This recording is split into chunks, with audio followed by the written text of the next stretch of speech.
или истите веќе биле завршени во моментот на поставување, односно на постапување, така да делот каде што се постапувало имаме 1353 нема констатирано повреда, што е во ред, бидејќи и при самото поднесување на представките и предлозите до Народниот правобранител не значи дека на секого му е повредено правото.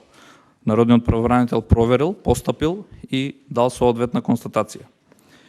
Но во 755 се констатирани повреди, при што од тие 755, 500 постапено е по интервенција на Народниот правобранител, констатирана на 23 имаме констатирана повреда по која се чека одговор и за 232 имаме преземени се сите законски можности.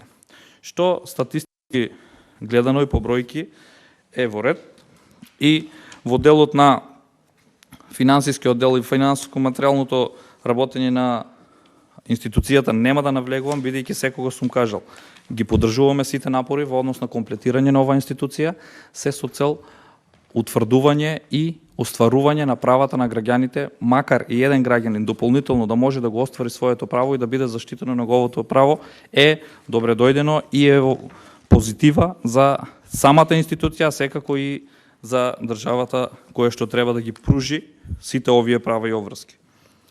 Најголеми критики секогаш и во извештајот на Европската унија и во сите извештаи и релевантни институции имаме токму во правосудството, односно правосудните органи, каде што всушност секогаш сме на некоја, да не речем дно, во однос на исполнување на одредени обврски и секако напредокот кој што треба да биде еден од приоритетите, но секогаш заглавуваме во овие институционални рамки.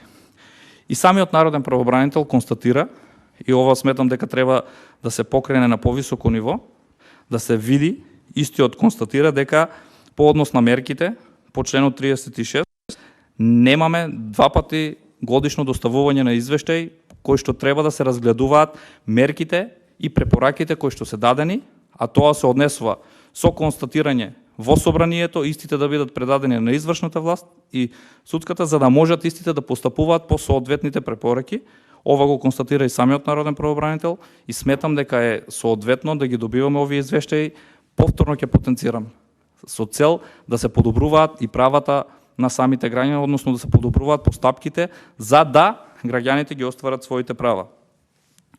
Во однос на правосудството имаме 430 представки кои што се нотирани и од нив имаме 400, претходно биле 406, односно имаме зголемување за околу 30 на представки. Не станува збор во однос на бројката, зголемување или намалување, мене ми е повеќе во однос на суштината на овие представки и секако постапањето на самиот народен правобранител. Односно, од анализата на содржината на представките и предметното постапување се констатира дека граѓаните во најголем дел во оваа област барале заштита на своите права во контекст на првостепените и второстепените кривични и граѓански постапки. Постапки пред управните судови, како и за постапките кои ги водат пред лицата со јавните овластувања, односно адвокатите и нотарите. Инаку и натаму имаме голем број на поднесени представки кои се однесуваат за веќе завршени судски постапки, каде се бара извршување, односно промена на судска одлука, на најшни одлуки, се укажува на незаконско работење на конкретни суди, меѓутоа некако немаме слух од страна на власт.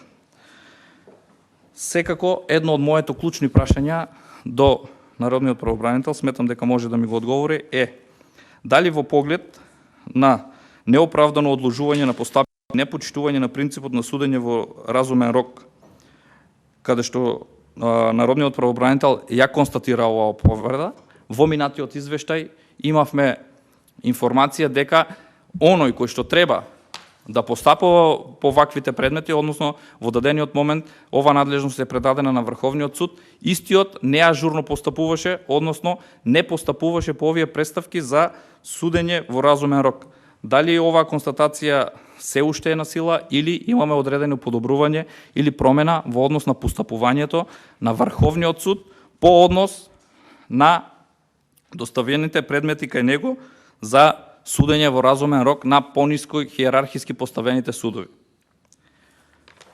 Ова сметам дека народниот правобранител може да ми го одговори. Исто така, најголемите забелешки, како што кажав, се однесуваат на граѓанските спорови и кривичните постапки, но голем дел, бидејќи зборуваме за една постапка која што опфаќа илјадници предмети на дневно ниво. Тоа се управните постапки, каде што граѓаните најчесто бараат да им се оствари одредено право или самите органи им наметнуваат одредена обврска согласно закон на истите да постапуваат по позитивните законски прописи. И во самиот извештај, конкретно се држам до извештајот на правобранителот и сакам дополнително да ги дообјаснам овие ситуации. Имено, констатацијата е дека значителен дел од ставките во оваа област се однесуваат и за работата на управните судови. При што иако е донесен и е на сила новиот закон за управни спорови, граѓаните и натаму се жалат на истите проблеми, односно предолго трајање на овие постапки, неодржување на јавни расправи, недонесувањето на меритни одлуки. Една од клучните мои забелешки на сите извештаи и на второстепените комисии и на правосудните органи е недонесување на мериторните одлуки. Целосно се согласувам со извештајот на народниот правобранител и констатацијата. Зошто? Бидејќи во нашиот систем знаеме дека имаме двостепеност, односно двостепена заштита на правата на граѓаните. Но, ајде да анализираме една управна постапка од почеток. Имаме првостепен орган кој што ја носи, дополнително имаме второстепена комисија или право на заведување управен спор, зависно од кој орган, согласно поставеноста. После тоа, од управен спор, заведувањето на управен спор, или од второстепена комисија оде на управен суд, па на виш управен суд. Имаме тристепеност, а некаде и петостепеност на самите управни постапки. Овие лавиринти во кои што запаѓаат нашите граѓани се долгогодишни, исцрпувачки, а во одреден дел и остварувањето на одредени права по период кој што е подолг, во одредени ситуации истото и нема ниту значење. Затоа, ова констатација сакав да ја подкрепам со тоа што самиот правобранител констатирал дека не се носат мериторни одлуки. Кога зборуваме за мериторна одлука, мораме да констатираме дека и согласно Законот за општа управна постапка имаме конкретна одредба дека доколку повтор пат истиот предмет за истиот настан, односно за истото предметно барање, се врати во второстепена постапка, ова значи следствено и за самите судови, истиот треба мериторно да го реши, а не истото петократно да се враќа и она од првостепен орган до виш управен суд и повторно назад, само се вртаат во круг граѓаните и никако не можат да го остварат правото. Мериторно одлучување е неслучајно даден институт, бидејќи оние органи кои што се, како второстепени комисии, судовите, треба да бидат со еден степен постручни од оние кои што ја донеле првостепената одлука.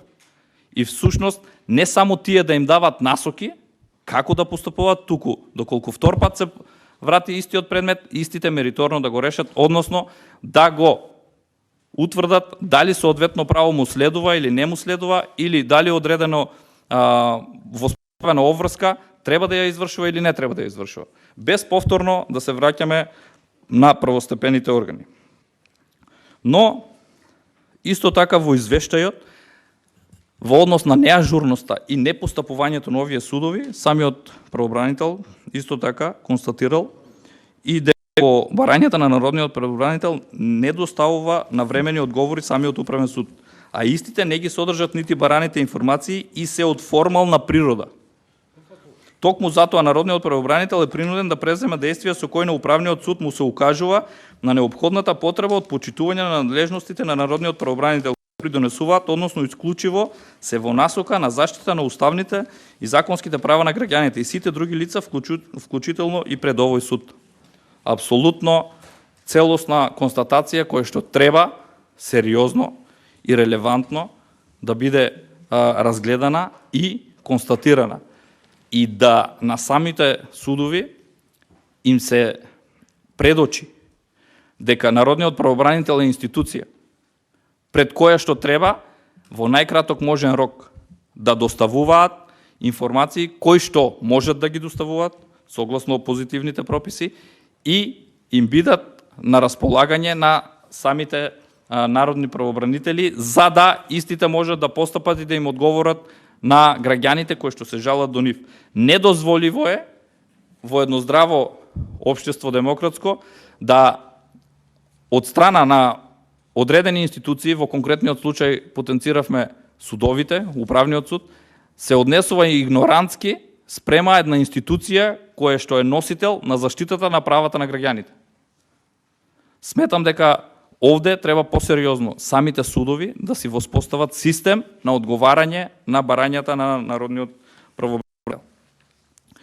И секако и општиот заклучок кој што произлегува од предметното постапување во односта на правосудството покажува дека соработката на судската власт, а особено на претходно потенцираните основниот граѓански суд и управниот суд со народниот правобранител се уште не е на задоволително.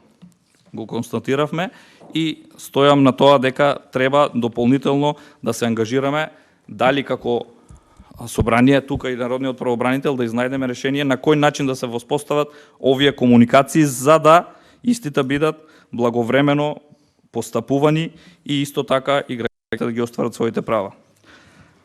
Друго поглавје каде што се движиме во правосудството се и постапките пред јавното обвинителство. Овде имаме неколку клучни забелешки на кои што јас имам конкретно забележено. Бидејќи во нашиот правосуден систем ексклузивно право на јавните обвинители е дали ќе постапат по нешто или нема да постапат. Дали истото ќе го затворат како предмет, односно како поднесок, дали ќе покранат, односно ќе донесат обвинителска одлука, или истото ќе го стават во фиока, ќе го затворат како предмет без основ, за да имаме една правна празнина во однос на субсидиарен тужител, бидејќи во најголем дел од ситуациите не можеме, односно не можат граѓаните да ги продолжат ваквите постапки на кривично гонење, иако се оштетени во одреден дел. Исто така забелешката е токму во тоа на што се жалат граѓаните, односно и подносителите на пријавите, така и лицата кои имаат својство на осомничени во постапката, преставките се однесуваат одложување на постапката по поднесена кривична пријава, недонесување на јавна обвинителска одлука, неизвестување на странките на начинот на постапување во текот на постапката, непреземање на потребните истражни дејствија согласно Законот за кривична постапка, недозволување увид во списите и запознавање со докази во случајот и слично. Сите овие констатации се прекршување всушност и на одредбите од Законот за кривична постапка. Ова го констатирал народниот правобранител, но граѓаните не можат да ги остварат своите права, кои што им следуваат согласно процесните закони по кои треба да постапуваат и јавните обвинители. Исто така, она несоработка помеѓу управниот суд, а како што потенцирав и граѓанскиот суд, за кој што навел правобранителот, се пресликува и во јавното обвинителство. Всушност, јавното обвинителство на Република Македонија воопшто не одговара на барањата на народниот правобранител и во неколку предмети откако била поднесена повторна ургенција е доставен формален одговор, кој што воопшто не соодветствува со информациите кои биле побарани да се доставуваат. Почитувани граѓани, почитувани колеги, сето ова кажано во неколку минути е всушност одраз за оние 8% на доверба на граѓаните во правосудниот систем. Сето ова е следствено на сите овие и многу други вакви пропусти кои што самите институции си ги создаваат, си воспоставуваат некоја соодветна нивна воспоставена пракса, не почитувајќи ги законите и не почитувајќи ги другите институции, во конкретниот случај народниот правобранител, кој што потенцирав е клучен за остварување и заштита на правата на граѓаните. И во оваа насока, внимавајте, недонесување на јавно обвинителска одлука е проблем со кој се соочуваат граѓаните во изминатиот период. Народниот правобранител постапуваше по поднесени представки на граѓани каде се соочи со фактот дека пред обвинителството се води предистражна постапка која е почната во 2001 година. 20 години. Односно, за која постапка обвинителството се уште нема донесено јавно обвинителска одлука. Па видете, значи предистражна постапка да се води 20 години, било за која постапка да биде, нечии животи се ставени на коцка, односно 20 години да се занимаваат со вакви работи. Мислам дека е недозволиво и ако не се заземаме да се сменат ваквите постапки и ваквиот начин на постапување, не 8% ќе имаме 0,8% доверба на граѓаните во овие постапки. Една од клучните постапки која што ги има, а за жал многу ретко применува јавното обвинителство, исто така е за каде што има, односно самото јавно обвинителство дали одбива да ги спроведува или не сака да ги постапува, е всушност барањата за заштита на законитоста кои што се поднесуваат до јавното обвинителство од страна на граѓаните.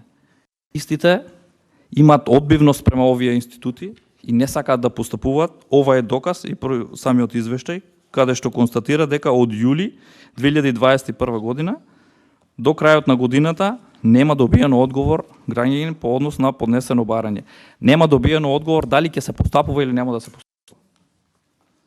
Не значи дека постапката е почната. Тука е проблемот. Доколку нема услови да биде одбиен или да се постапи, да му се каже дека ќе се постапува, нема добиено одговор по однос цели 6 месеци и повеќе во однос на ова барање. И повторно ќе потенцирам, се согласувам со најголемиот дел од констатациите. Во еден дел вели вака народниот правобранител: сето ова влие за сериозно стравување на граѓаните за застарување на кривичното гонење, зашто како сериозен проблем народниот правобранител алармира која година.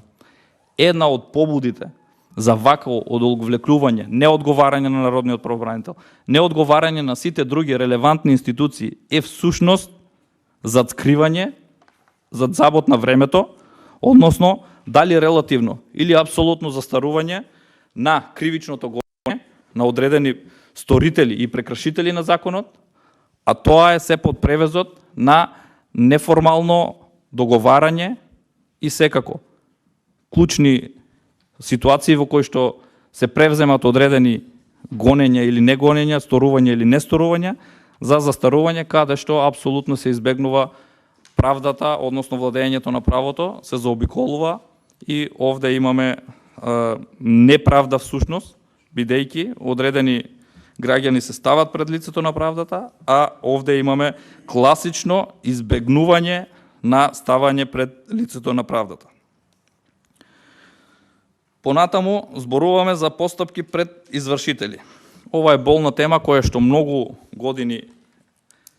години уназад се зборува и секогаш имаме забелешки овде и мораме да констатираме дека во целокупниот начин на извршување мораме да имаме баланс, односно да се знае и доверителите да бидат намирени, но, потенцирам, но, да бидат заштитени и граѓаните од лихварски работи, односно начинот на злоупотреба во одреден дел на правниот вакуум, недорегулирање на одредени работи или во одреден дел каде што е регулирано, но истите се злоупотребуваат. Што значи тоа? Покрај дадените констатации, кои што потенцирам, една од моите забелешки секогаш беше оној рок на отпочнување на постапката на извршување. Што значи тоа? По правосилна извршна пресуда или решение, истите го чекаат месец, два или неколку дена пред застарување на извршувањето да се воспостави, односно да се отпочне постапката на извршување. Зошто? Бидејќи на некого пому е исплатливо да истото побарување стои, се трупат затезните камати, на што констатираше повторно, добро го слушав и правобранителот, има конкретни забелишки на ова, одредени предмети поисплатливо име на доверителите да ги чуват во фиока и на 9 и 10 месеци го пуштат во постапка за истото да не застаре од почнувањето на извршувањето. Ова е класична злоупотреба. Овде мораме да смогнеме сили, да разговараме, да имаме одреден рок од воспоставување на правосилна извршна одлука, момент кога може да се отпочне со вопрос. Бидејќи, еве, ако зборуваме за одредени постапки, правосилна и извршна станала пресудата пред 10 години. Сега сме 2022. Во 2012, а доверителот ја поднесува за извршување во 2021 во декември. Истиот немал потреба, значи, од овие средства. 10 години. Требало да го пушти, за да не се трупат дополнителни трошоци и камати за самиот должник. И со вака воспоставени системи на извршување имаме така наречени граѓани кои што се вечни должници до крајот на својот живот. Истите не може да ги остваруваат другите права, внимавајте. Имаме ситуации каде што истите не можат да си плаќаат здравствено осигурување. Не можат да си ги остварат сите други права. Зошто? Зошто имаме вечни должници во системот на лавиринти кои што одредени мокници или доверители ги злоупотребуваат самите постапки. Исто така 99 од самите постапки кои што се, односно представки кои што се доставуваат, се однесуваат и на неуредната достава и овде имаме констатации од страна на правобранител дека имаме злоупотреби, односно несоодветно постапување, но тоа е регулирано согласно Законот за општа управна постапка и другите процесни закони во другите постапки во судските органи и треба доследно да се почитуваат. Но забелешките се и во однос на наградите и на доместоците на трошоците, бидејќи таму имаме огромни надоместоци, иако имаше во одреден дел намалување, сепак согласно трошковниците, Народниот правобранител констатирал дека имаме сепак високи надоместоци за овие побарувања. Во дадените констатации од страна на Народниот правобранител, за кој што еве сега доаѓаме до моментот кога овие констатации треба да бидат преточени во одредени заклучоци за истите да постапуваат, односно извршната власт да биде таа и правосудните органи да бидат тие кои што ќе постапуваат, а за тоа ќе дадат извештај пред народните избраници, пред собранието, за да може да бидат подобрени.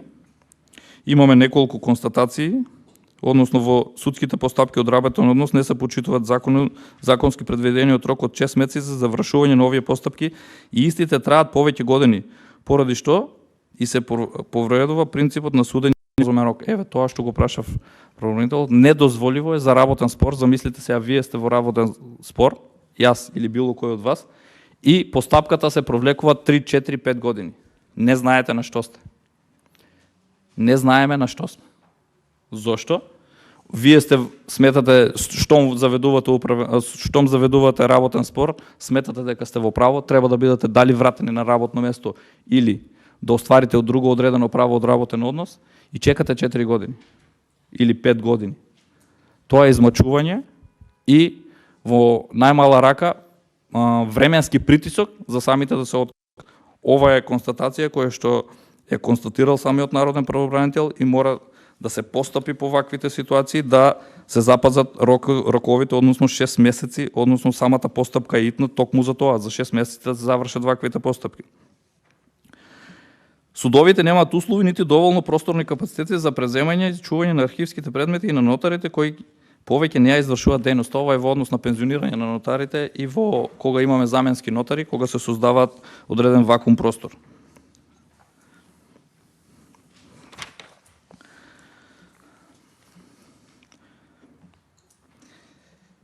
Покрај другите констатации, она последната за извршителите е тоа што го потенцирав. Вели, одредени извршители преземаат извршни дејствија за наплата на побарување неколку години по издавање на налогот за извршување, така што за тој период за должникот дополнително се зголемуваат каматите, трошоците на извршување. Ова мора да се измени, а да дојдеме до експедитивност во однос на извршувањето, а со тоа ќе се задоволат и побарувањата поефикасно на доверителот, а секако и самиот должник нема да биде вечен должник и заглавен во судските лавиринти. Другите препораки кои што се ставени овде на располагање, мислам дека треба сериозно да ги разгледаме, бидејќи се од суштинско значење и истите да се воспостави систем во најголем дел да бидат имплементирани во позитивните прописи, за да имаме ефективност и ефикасност при разгледување на овие извештаи, а секако и да се ефектуира работата на Народното правобранителство, односно на Народниот правобранител за подобрување на самите услови.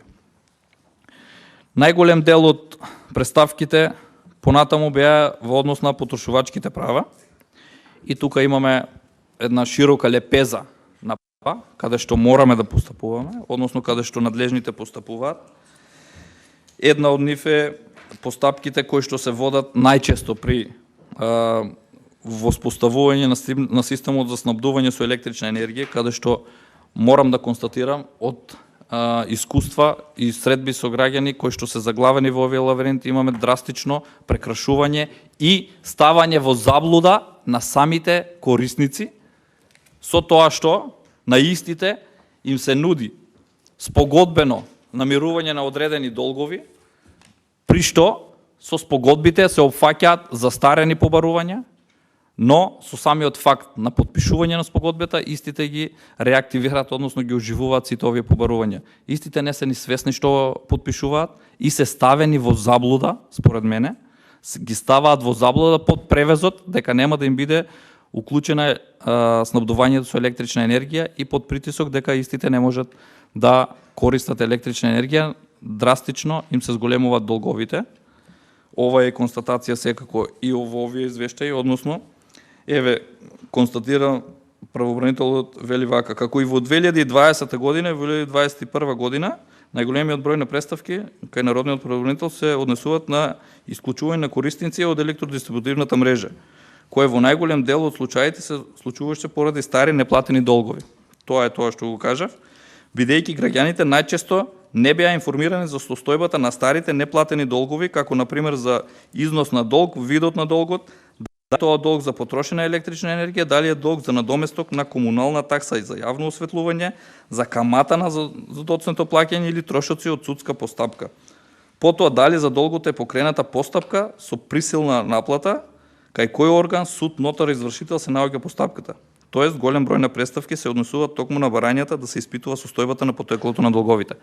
Целосно, на место констатација, јас само ќе надополнам, покрај сите овие констатации, на што се однесуваат побарувањата, имаме одреден дел, кога имаше одредени комисии за отпис на стари побарувања за отпис на долгови по основ на електрична енергија. Од многу граѓани во дадениот момент ми реагираат дека истите не ги почитуваат од страна на Евана и бараат од нив дополнително да доставуваат решение кои што истите веќе ги немаат и треба да се обраќаат до Министерството за труд и социјална политика колку се во можност да ги обезбедат. Истите, доколку не ги обезбедат, повторно им се ставаат на товар за наплата. Ова е една дополнителна информација, доколку може правобранителот да ја провери. Се работи за голем број на граѓани, секако најчесто социјално загрозени, односно на работна екзистенцијата, и затоа го потенцирав самиот факт. Констатациите се во рамките на тоа што го зборуваме, но евидентно е дека и од самиот правобранител повторно имаме препораки. Каде што вели дека Евана Македонија Скопје да изнајде начин како детално да ги информира, запознава и упоменува граѓаните за состојбата на нивните долгови. Тоа е токму тоа што мораме да го констатираме, но јас ќе дополнам уште едно. Во однос на исклучувањето од снабдување со вода на самите домаќинства. Ако не се лажам, мислам дека имаше одлука на Уставен суд, каде што се укина одредена одредба во однос на исклучување на домаќинствата од системот за користење на питка вода за пиење и за домаќинства. Но најголемиот дел од јавните предпријатија посегнуваат под превезот на присилна наплата на побарувањата, да истите ги исклучуваат од системот за водоснабдување. Мислам дека имаше одлука на Уставниот суд со кое што ова одредба и можноста да самите предпријатија ја исклучуваат е укината, а постапката за наплата се ја спроведат согласно позитивните законски прописи, односно преку извршување на побарувањата и другиот воспоставен начин, како што си е за сите побарувања, истите да си ги намерат своите обврски.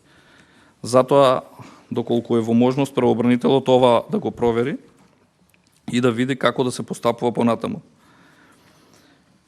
Констатацијата дека повторно и во однос на водомерите, и во однос на броилата за електрична енергија се читат еднаш годишно кај одредени граѓани создава проблем при однос на наплата, дали кај социјално загрозените семејства или кај пензионерите, кога ќе им дојдат суми енормно високи за наеднаш да ги наплатат своите долгови, а е поради несоодветно и ненавремено читање од страна на службите, треба да се пристапи кон изменување на овој правилник, како што го предложи и самиот народен правобранител, и сметам дека е во ред и треба понатаму да постапуваме во оваа насока. Работните односи, кажавме дека работните спорови во Република Македонија траат долгометражно, односно истите траат многу повеќе од законски предвидениот рок, иако самата постапка е квалификувана како итна постапка во судските процеси, траат многу долго и те не можат повторно да си ги остварат своите права. Во однос на работните односи има правобранителот применов вкупно 218 преставки, за разлика од 2020 каде што имало 258, но повторно јас потенцирам. Не станува збор само за бројка, туку за квалитетот и суштината на самите преставки, а секако и постапувањето. Во периодот опфатен со овој извештај, најголемиот број на преставки од областа на работните односи се однесуваат на постапките за правата од работен однос во јавната администрација 37, потоа постапките за вработување 36, исплата на плати и други надоместоци 33, поведени дисциплински постапки спрема вработени 21, постапки кај приватен субјект 9, а во дел на преставките подносителите барат од народниот правобранител правен совет, што е и сосем јасно, бидејќи граѓаните се осврнуваат, поклонуваат верба на народниот правобранител, да можат да си ги остварат своите права.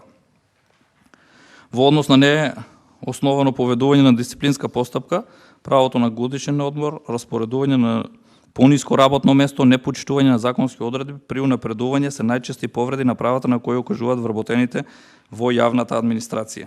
Сега, и тука, како и претходно, јас ќе дополнам уште една ставка на која што и народниот правобранител може да обрне повеќе внимание за наредниот период и понатаму во извештаите кои што се надевам по однос на овие констатации од страна на извршната власт ќе ги достави до собранието, дополнително ќе имаме клучна точка за разговор.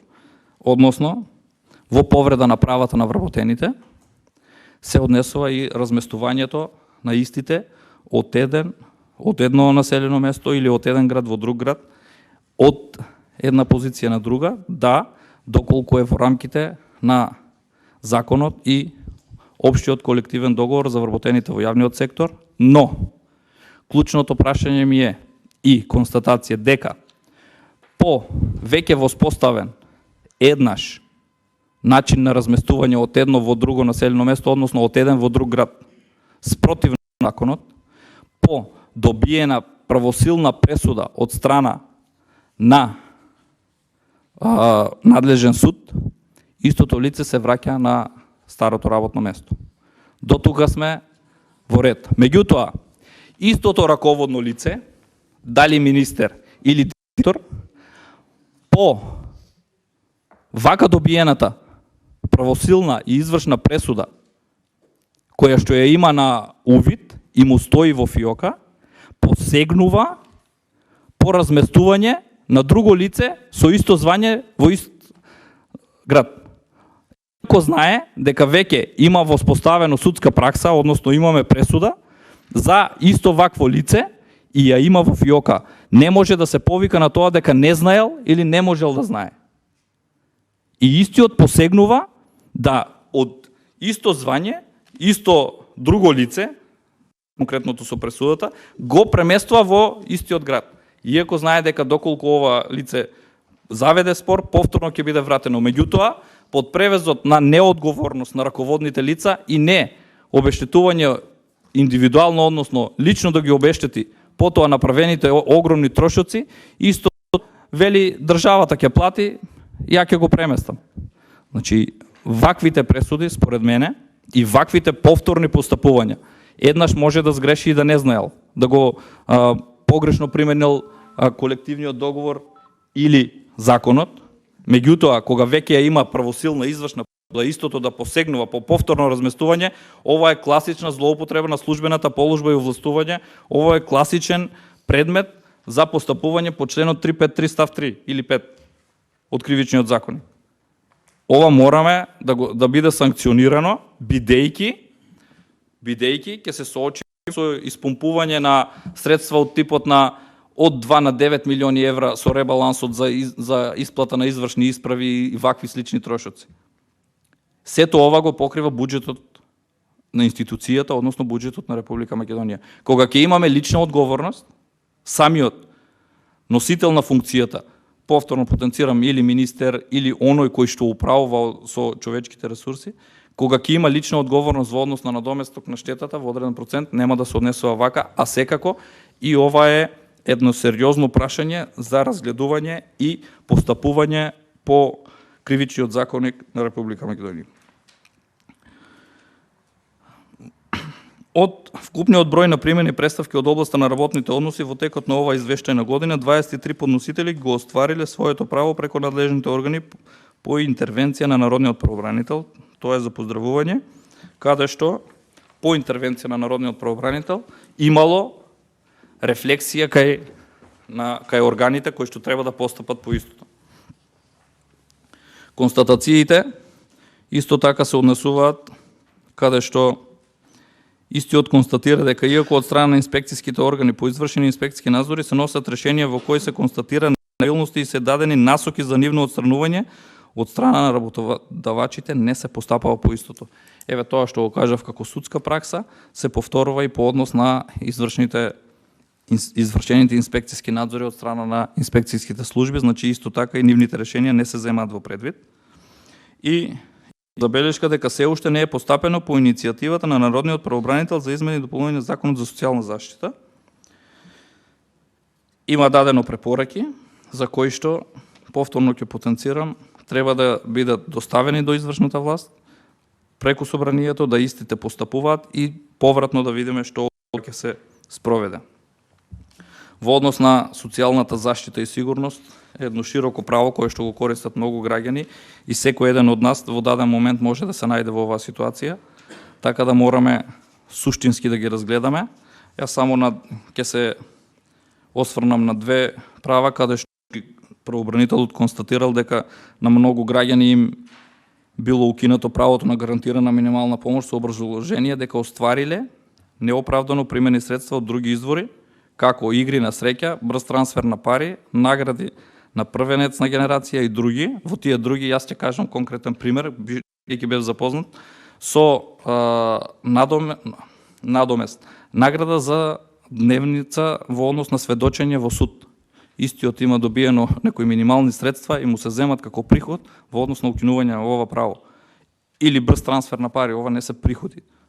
Констатацијата на правобранител во однос на сите овие права е сосем релевантна. Истото беше потенцирано и претходниот говорник од колешката, кој што се однесуваше на издавање на наоди и мислења за потребата од користење на правото на помош и него од друго лице. Лично поставив прашање пратеничко до тогашната министерка, бидејќи граѓаните чекаа повеќе од 8, 9, 10 месеци и 11 месеци за добивање на наод, за оцена, за потребата од помош и нега, користење на правото на помош и него од друго лице. Овој случај, според народниот правобранител, е во некоја друга фаза, бидејќи се формирани повеќе комисии, но истите не можеа да ги остварат своите права. За жал, многу граѓани не ја дочекуваа ова помош и него од друго лице, бидејќи многу време се чекаше и не можеа да ги остварат своите права.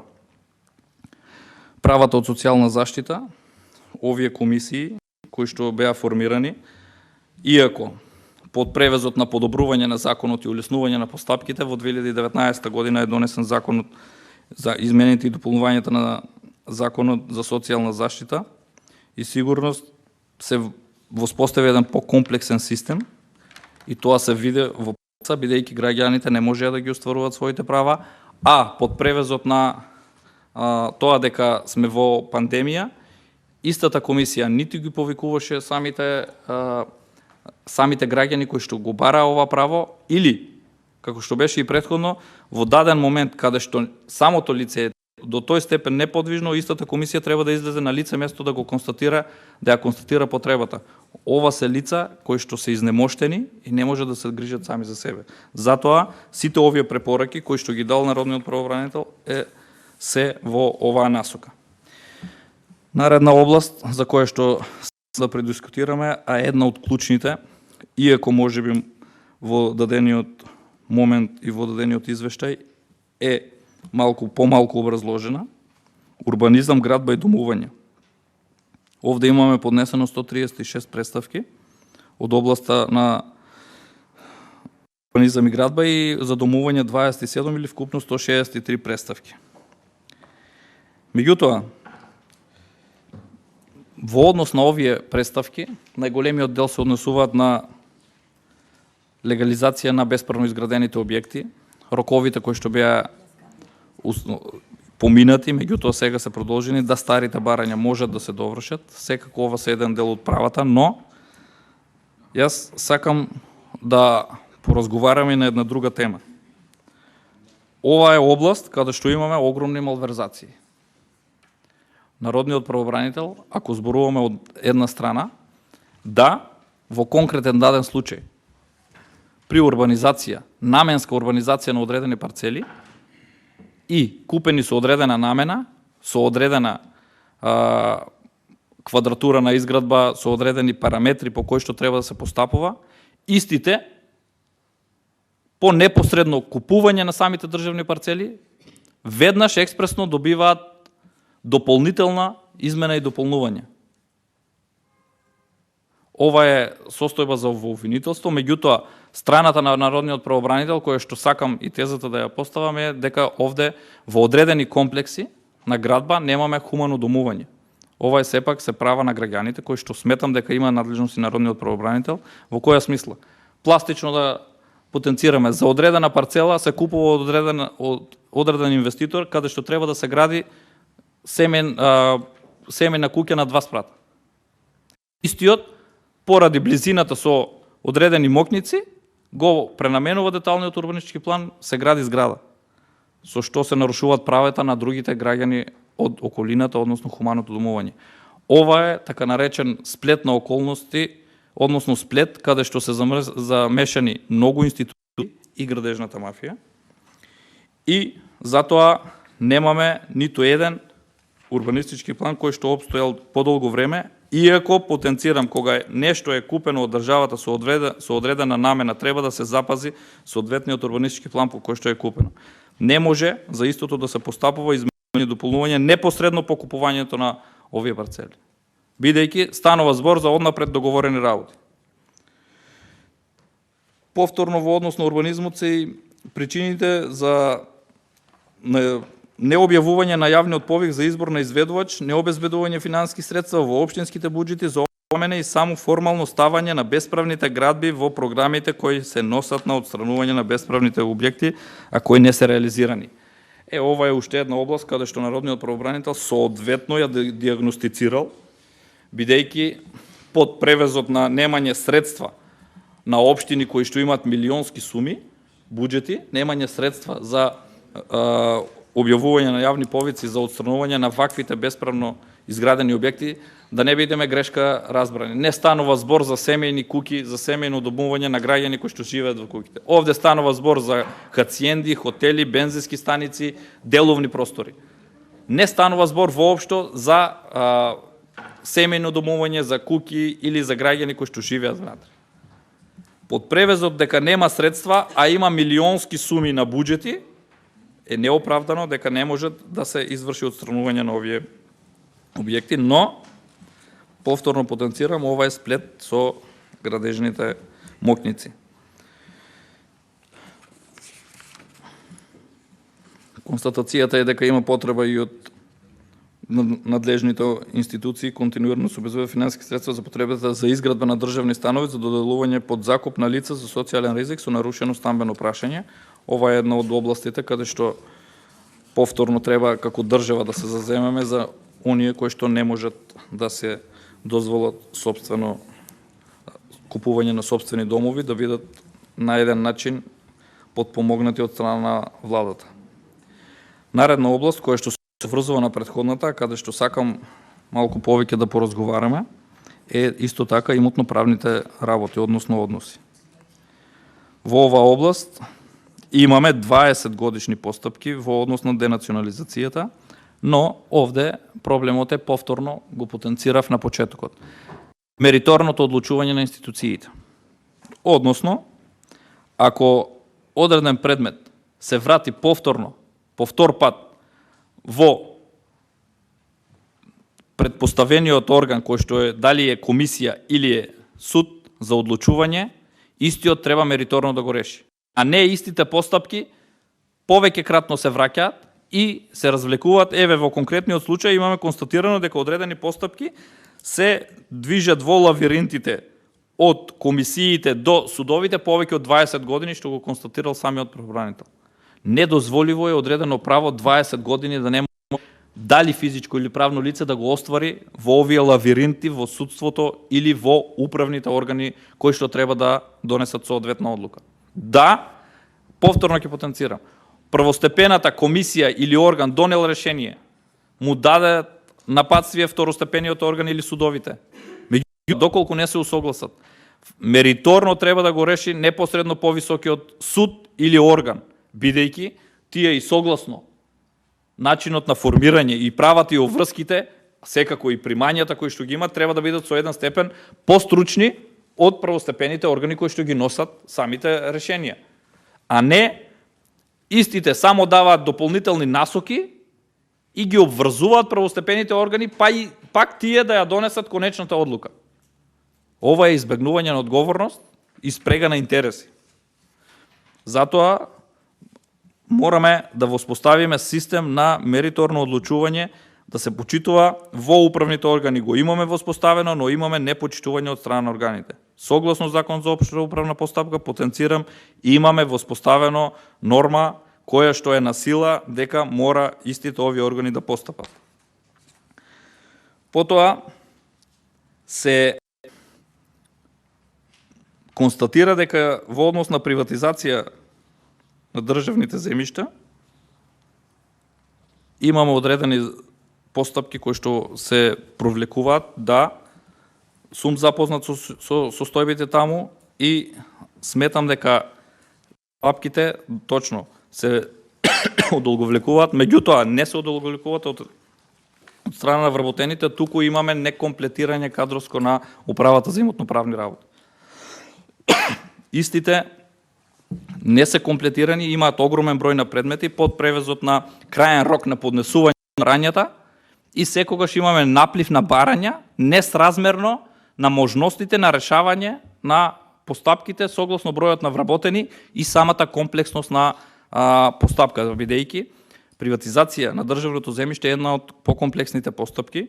Овде се бараат и конкретните парцели, историски запишувања пред од постоење на катастарска евиденција, пред национализацијата, значи се бараат многу документи кои што се со постари датуми и истите треба да се протолкуваат соодветно за да може да се донесе конкретно решение. Но овде имаме една друга спрега. Бидејќи самите вработени се многу малку на број за да можат да ги решат сите овие предмети. А е една комплексна ситуација и истите се држат на одредено ниво, истите ниту се унапредени да можат самостојно да решаваат најголемиот број од вработени и затоа се доведуваат во ваква ситуација. Но јас имам една дилема која што повеќе кратно ја поставувам и овде сакам повторно, како што и претходно напоменав одредени области, и до народниот правобранител да ја разгледаме, а по потреба стојам на располагање и дополнително да поразговараме. Се извинувам. Имаме една абсурдна ситуација, каде што, согласно Законот за приватизација и закуп на државно земјиште, во однос на поранешните собственици, кои што биле поранешни собственици, истите се поставени повторно на постапката да на истите им се приватизира земјиштето. Иако биле поранешни собственици, нивните претходници кои што со правни акти го пренеле корисничкото право на самите носители во дадениот момент, се приморани да постапуваат повторно да вршат приватизација, иако потенцирам без надомест, доколку и ги имат сите правни акти. Меѓутоа, друга ми е суштината.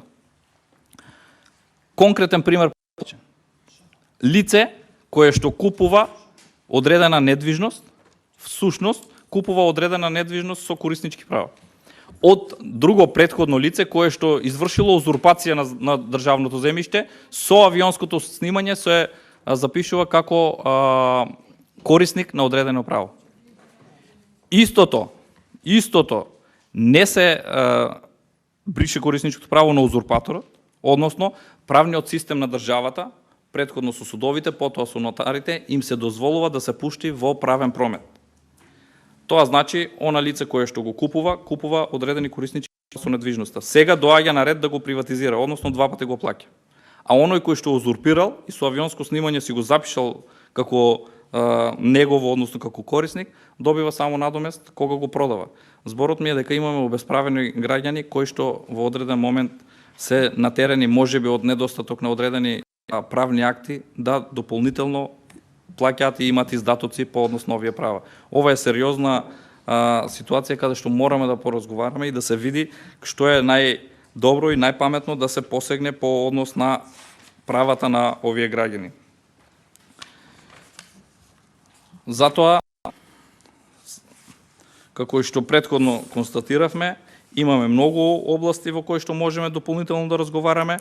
Имам кратки забелешки само во однос на пензиско-инвалидското осигурување, каде што граѓаните се изложени, самиот правобранител го констатира тоа, на неможноста истите обезбедат одредени документи во однос на нивните придонеси кои што се плаќани во одредени државни фирми кои што отиделе во стечај и истите се не можат да ги обезбедат овие документи, а не им е упишан стажот во соодветните институции во дадениот момент во пензиско-инвалидско во фондот за пензиско-инвалидско осигурување.